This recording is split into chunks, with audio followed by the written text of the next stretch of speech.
Tidio AI chatbot tutorial, how to set up your Tidio AI chat on your website. So what you're gonna have to do is go to the Tidio website, log into your account, and go ahead to your dashboard.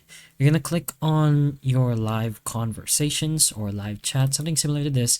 You're gonna look inside the integrations with Tidio, and then you can look for the Tidio widget.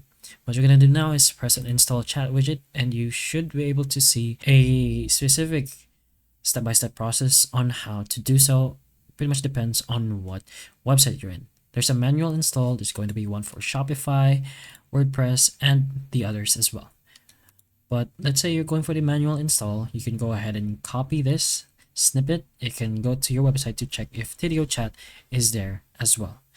So once you've done that, and if you're on platforms like your WordPress or Shopify, you can go to the settings chat widget to customize how your chat looks, including colors, greeting message, and position on your site.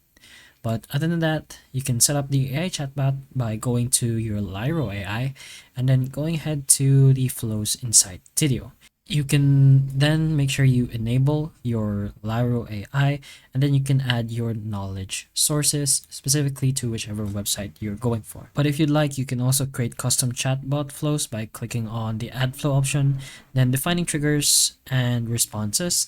But once that's all done, you can click on activate to make the chatbot live on your site. You can then test it out by visiting your website and then try sending a message. But that's pretty much the general idea on how that works. So hopefully the information of this video can help you.